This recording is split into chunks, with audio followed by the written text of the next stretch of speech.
Primeiro livro dos Reis, capítulo 8. A Arca da Aliança é levada para o templo. Aí o rei Salomão convocou todos os chefes das tribos e dos grupos de famílias de Israel para irem encontrar-se com ele em Jerusalém, a fim de levarem a Arca da Aliança de Deus de Sião, à cidade de Davi, para o templo. Todos os israelitas se reuniram durante a festa das barracas, no mês de Etanim, que é o 7º mês. Quando todos os chefes chegaram, os sacerdotes pegaram a Arca da Aliança e a levaram para o templo. Os levitas e os sacerdotes levaram também a tenda da presença de Deus com todos os seus equipamentos para o templo.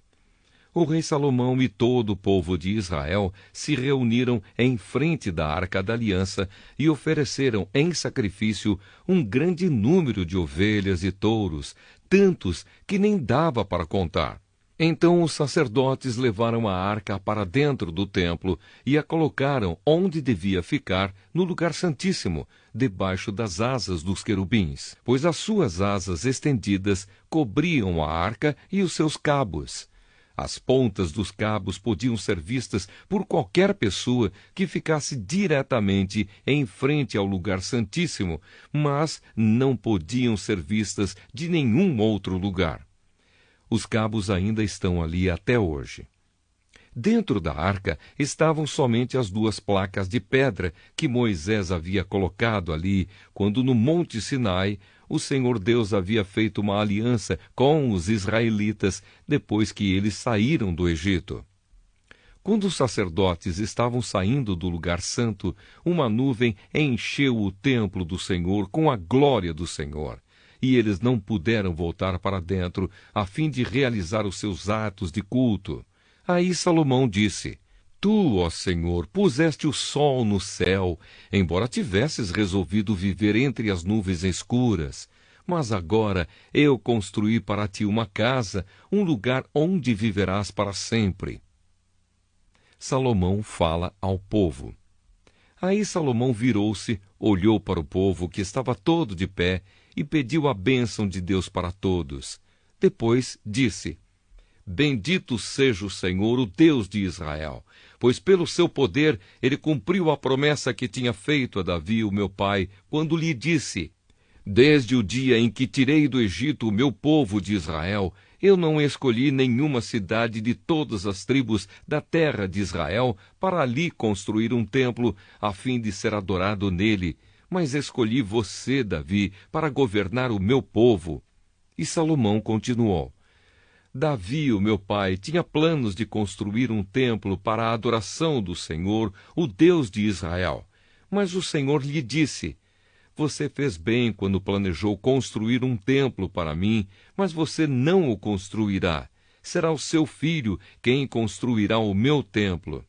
E agora Deus cumpriu a sua promessa. Eu fiquei no lugar do meu pai como rei de Israel e construí o templo para a adoração do Senhor, o Deus de Israel. Também separei no templo um lugar para colocar a Arca da Aliança, onde estão guardadas as placas de pedra da aliança que o Senhor Deus fez com os nossos antepassados quando os tirou do Egito. Salomão ora a Deus.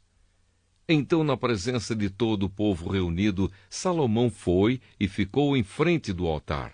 Levantou as mãos para o céu e disse: Ó Senhor, Deus de Israel, não há Deus igual a ti em cima no céu, nem embaixo na terra. Tu cumpres a aliança que fizeste com o teu povo e lhes mostras o teu amor quando eles, com todo o coração, vivem uma vida de obediência a ti. Pelo teu poder cumpriste a promessa que fizeste a Davi, o meu pai. No dia de hoje, todas as palavras da tua promessa foram completamente cumpridas.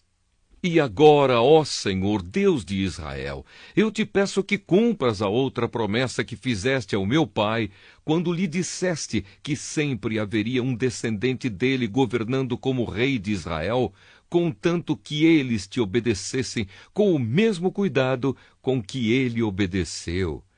Portanto, ó Deus de Israel, faze com que se cumpra aquilo que prometeste a Davi, o meu pai, teu servo. Mas será que de fato, ó Deus, tu podes morar no meio de nós, criaturas humanas, aqui na terra? Tu és tão grande que não cabes nem mesmo no céu. Como poderia este templo que eu construí ser bastante grande para isso? Ó Senhor meu Deus, eu sou teu servo. Escuta a minha oração e atende os pedidos que te faço hoje. Olha de dia e de noite para este templo, o lugar que escolheste para nele seres adorado. Ouve-me quando eu orar com o rosto virado para este lugar. Escuta as minhas orações e as orações do teu povo quando eles orarem com o rosto virado para cá. Sim, da tua casa no céu, ouve-nos e perdoa-nos. Quando alguém for acusado de prejudicar outra pessoa e for trazido até o teu altar neste templo e jurar que é inocente, ó Senhor, ouve do céu e julga os teus servos. Castiga o culpado como ele merecer e declara que não tem culpa aquele que for inocente, recompensando-o como ele merecer. Quando por ter pecado contra ti o teu povo de Israel for derrotado pelos seus inimigos, e quando ele se virar para ti e vier a este templo para te louvar e pedir o teu perdão, escuta-o do céu. Perdoa o pecado do teu povo e leva-o de volta para a terra que deste aos seus antepassados.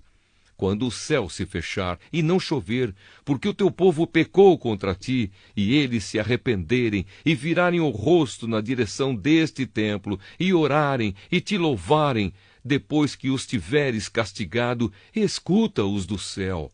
Perdoa os pecados do rei e do povo de Israel e ensina-os a fazer o que é direito. Então, ó Deus, faze cair chuva sobre esta tua terra que deste ao teu povo para ser deles para sempre. Quando nesta terra houver falta de alimentos, ou houver pragas, ou as colheitas forem destruídas por ventos muito quentes, ou por bandos de gafanhotos, ou quando o teu povo for atacado pelos seus inimigos, ou quando houver peste ou doença entre o povo, escuta as suas orações. Se alguém do teu povo de Israel, sentindo no seu coração o peso da desgraça, estender as mãos na direção deste templo e orar, escuta a sua oração. Lá do teu lar no céu, ouve o teu povo, perdoa-o e ajuda-o. Só tu conheces os pensamentos secretos do coração humano. Trata cada pessoa como merecer, para que teu povo te tema e te obedeça durante todo o tempo em que eles viverem na terra que deste aos nossos antepassados. Quando um estrangeiro que vive numa terra bem longe daqui ouvir falar da tua fama e das grandes coisas que tens feito pelo teu povo, e vier te adorar e orar a ti com o rosto virado para este templo, ouve a sua oração. Lá do céu, onde vives, escuta-o e faze tudo o que ele te pedir, para que todos os povos da terra possam te conhecer e temer, como faz o teu povo de Israel. Então eles ficarão sabendo que este templo que eu construí é o lugar onde deves ser adorado. Quando ordenares que o teu povo saia para a guerra contra os seus inimigos, e o teu povo orar a ti, virados para esta cidade que escolheste e para este templo que construí em honra do teu nome, escuta do céu as suas orações e os seus pedidos. Ouve-os e dá-lhes a vitória. Quando eles pecarem contra ti, e não há ninguém que não peque, e na tua ira deixares que os inimigos deles os derrotem e os levem prisioneiros para alguma terra inimiga, longe ou perto daqui, ouve as orações do teu povo. Se ali naquela terra eles se arrependerem e orarem a ti, confessando que foram pecadores e maus, escuta as suas orações, ó Senhor. Se naquela terra eles verdadeiramente e sinceramente se arrependerem e orarem a ti, virados na direção desta terra que deste aos nossos antepassados, desta cidade que escolheste e deste templo que construí em honra do teu nome, escuta as orações deles. do teu lar no céu, ouve-os e dá-lhes a vitória. Perdoa os pecados que o teu povo tem cometido contra ti e a sua revolta contra ti, e faze com que os seus inimigos os tratem com bondade. Eles são o teu povo que tiraste daquela fornalha acesa, o Egito. Ó Senhor, nosso Deus, eu te peço que olhes com simpatia para o teu povo de Israel e para o seu rei, e escutes as suas orações sempre que eles te chamarem pedindo ajuda. Tu os escolheste entre todos os povos para serem o teu povo, conforme lhes disseste por meio do teu servo Moisés, quando tiraste do Egito os nossos antepassados. Salomão abençoa o povo.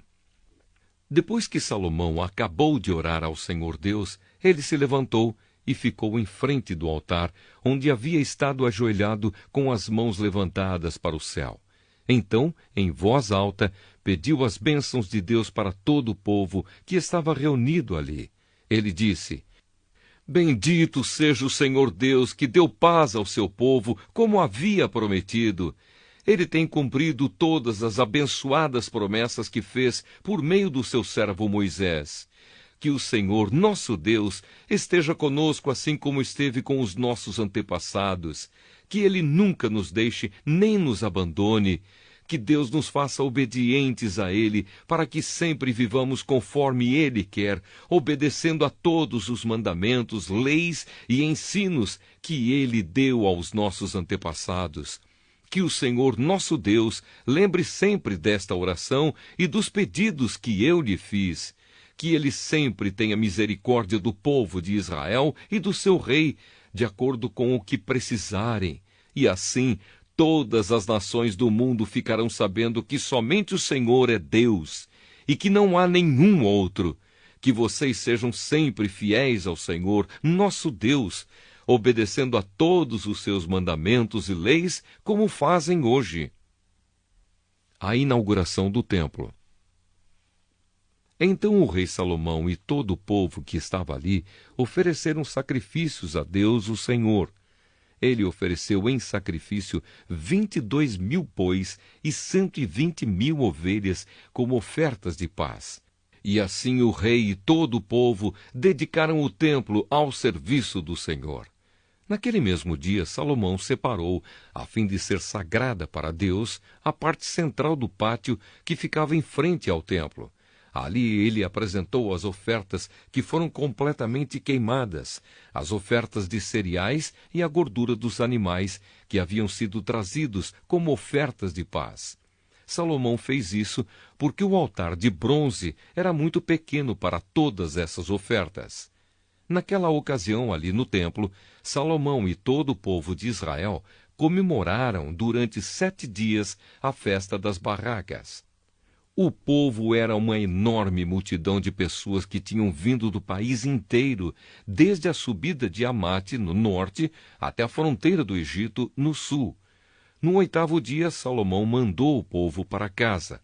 Todos pediram as bênçãos de Deus para ele e foram embora, felizes, por causa de todas as coisas boas que o Senhor Deus tinha dado ao seu servo Davi e ao seu povo de Israel. Primeiro livro dos Reis, capítulo 9. Deus aparece outra vez a Salomão. Depois que Salomão acabou de construir o templo e o palácio real e tudo mais que havia planejado construir, o Senhor Deus apareceu outra vez a ele, como havia aparecido em Gibeão. O Senhor lhe disse: Eu ouvi a sua oração e o pedido que você fez na minha presença. Declarei santo este templo que você construiu como lugar onde serei adorado para sempre. Eu tomarei conta dele e sempre o protegerei. Se você me servir com um coração sincero e honesto, como Davi, o seu pai, serviu, e se obedecer às minhas leis e ordens, e fizer tudo o que eu mandar, então eu cumprirei a promessa que fiz a Davi, o seu pai, quando lhe disse que Israel sempre seria governado pelos descendentes dele. Mas se você ou os seus descendentes deixarem de me seguir, se desobedecerem às leis e aos mandamentos que eu lhes dei, e se adorarem e servirem outros deuses, então eu arrancarei Israel, o meu povo, da terra que lhe dei. E também abandonarei este templo que separei para ser o lugar onde devo ser adorado. Aí todos os povos vão desprezar e zombar de Israel. Este templo virará um monte de ruínas, e todos os que passarem por perto dele ficarão chocados e espantados e perguntarão: por que foi que Deus fez isto com esta terra e com este templo? E a resposta será: foi porque os israelitas abandonaram o Senhor, seu Deus, que tirou os antepassados deles do Egito. Eles seguiram outros deuses e os adoraram e os serviram. Foi por isso que o Senhor fez com que toda esta desgraça caísse sobre eles. Salomão e Hirão. Salomão levou 20 anos para construir o templo e o seu palácio. O rei Hirão da cidade de Tiro havia fornecido a ele toda a madeira de cedro e de pinho e todo o ouro que ele precisou para esse trabalho. Depois que terminaram as obras, Salomão deu a Hirão 20 cidades na região da Galileia. Hirão foi vê-las e não gostou delas. Aí disse a Salomão: então são estas as cidades que você me deu, meu irmão? Por isso aquela região é chamada até hoje de Cabul. Hirão havia mandado para Salomão mais de 4.000 quilos de ouro. Outros trabalhos e construções de Salomão. O rei Salomão usou trabalhadores forçados para construir o templo e o seu próprio palácio, para aterrar o lado leste da cidade e para construir as muralhas de Jerusalém. Também usou esses trabalhadores para reconstruir as cidades de Azor, Megido e Gézer. Faraó, rei do Egito, havia atacado e conquistado a cidade de Gézer, matando os seus moradores, que eram cananeus, e pondo fogo na cidade. Depois, o rei do Egito tinha dado Gézer como presente de casamento à sua filha, quando ela casou com Salomão. E Salomão reconstruiu a cidade. Usando seus trabalhadores forçados, Salomão também reconstruiu Bet-Horon de Baixo, Baalate e Tadmor, no deserto de Judá. Ainda reconstruiu as cidades onde armazenava mantimentos, as cidades onde ficavam seus cavalos e carros de guerra, e tudo mais que ele quis construir em Jerusalém, no Líbano e em outras partes do seu reino. Para esse trabalho forçado, Salomão usou os descendentes do povo de Canaã, que os israelitas não haviam matado quando conquistaram o seu país. Entre esses trabalhadores forçados estavam amorreus, heteus, perizeus, heveus e jebuseus. E os descendentes deles continuam escravos até hoje. Nenhum israelita foi obrigado a trabalhar como escravo. Os israelitas serviram como soldados, oficiais, comandantes, capitães de carros de guerra e cavaleiros. 550 oficiais estavam encarregados dos trabalhadores forçados, que eram usados nas várias construções de Salomão. Salomão aterrou o lado leste da cidade depois que a sua esposa, a filha do rei do Egito, se mudou da cidade de Davi para o palácio que Salomão havia construído para ela. 3 vezes por ano Salomão oferecia sacrifícios a serem queimados e ofertas de paz no altar que ele havia construído para Deus, o Senhor. Ele também queimava incenso ao Senhor. E assim Salomão terminou a construção do templo. O rei Salomão também construiu uma frota de navios em Ezion-Geber, que fica perto de Elate, no Golfo de Acaba, no país de Edom. O rei Hirão mandou alguns marinheiros competentes da sua frota de navios para navegarem junto com os homens de Salomão. Eles foram até a terra de Ofir e trouxeram para Salomão mais de 14.000 quilos de ouro. Primeiro livro dos Reis, capítulo 10. A visita da rainha de Sabá. A rainha de Sabá ouviu falar da fama de Salomão e foi até Jerusalém a fim de pô-lo à prova com perguntas difíceis. Ela chegou com um grande grupo de servidores e também com camelos carregados de especiarias, pedras preciosas e uma grande quantidade de ouro. Quando se encontrou com Salomão, ela lhe fez todas as perguntas que pôde imaginar. Ele respondeu a todas. Não houve nenhuma que fosse difícil demais para ele responder. A rainha de Sabá ouviu a sabedoria de Salomão e viu o palácio que ele havia construído. Ela viu a comida que era servida na mesa dele, viu os apartamentos dos seus altos funcionários, a organização do pessoal que trabalhava no palácio e os uniformes que eles usavam. Viu os empregados que o serviam nas festas e os sacrifícios que ele oferecia no templo. Isso tudo a deixou de boca aberta e muito admirada. Então ela disse ao rei Salomão: tudo aquilo que eu ouvi no meu país a respeito de você e da sua sabedoria é de fato verdade. Porém, eu não pude acreditar até que vim e vi com os meus próprios olhos. Acontece que não tinham me contado nem a metade. A sua sabedoria e a sua riqueza são muito maiores do que ouvi dizer. Como são felizes as suas esposas! Que sorte têm os seus servidores, que estão sempre ao seu lado e têm o privilégio de ouvir os seus sábios provérbios. Bendito seja o Senhor, seu Deus, que ficou tão contente com você que o tornou rei de Israel. O amor dele por Israel é eterno, por isso ele o tornou rei de Israel, para que você possa manter a lei e a justiça. Ela entregou ao rei os presentes que havia trazido, mais de 4.000 quilos de ouro e uma grande quantidade de especiarias e pedras preciosas. Nunca mais veio uma quantidade tão grande de especiarias como a que a rainha de Sabá deu a Salomão. Os navios de Irão, que haviam trazido ouro da terra de Ofir, também trouxeram de lá uma grande quantidade de madeira de sândalo e pedras preciosas. Salomão usou a madeira para fazer corrimãos para o templo e para o palácio, e também fez harpas e liras para os músicos. Foi a primeira vez que se viu essa madeira em Israel, e até hoje nunca mais se viu ali madeira igual àquela. O rei Salomão deu à rainha de Sabá tudo o que ela quis e pediu, além de todos os outros presentes de costume. Então a rainha e os seus servidores voltaram para Sabá, a sua terra. As riquezas de Salomão. Todos os anos o rei Salomão recebia mais ou menos 23.000 quilos de ouro, além dos impostos pagos pelos comerciantes, dos lucros do comércio e dos impostos pagos pelos reis árabes e pelos administradores dos vários distritos do país.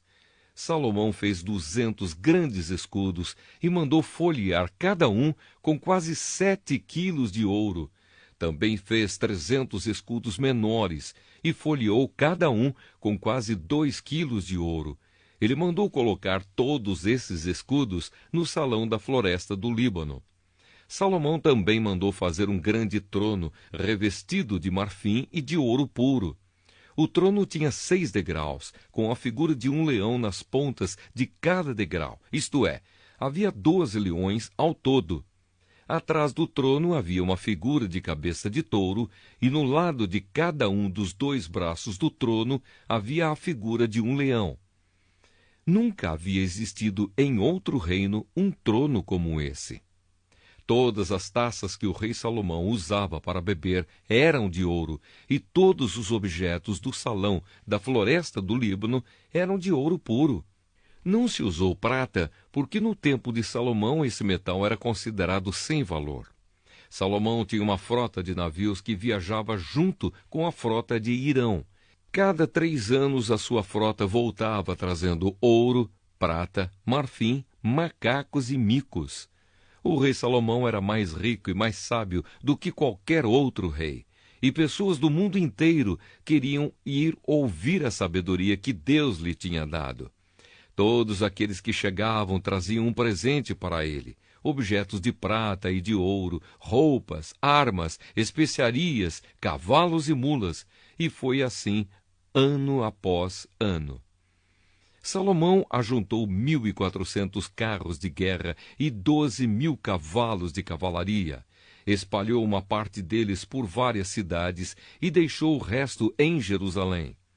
Em Jerusalém, durante o seu reinado, a prata era tão comum como as pedras, e havia tantos cedros como as figueiras bravas que existem nas planícies de Judá. Os agentes do rei controlavam a importação de cavalos de Musrei e da Cilícia e a importação de carros de guerra do Egito.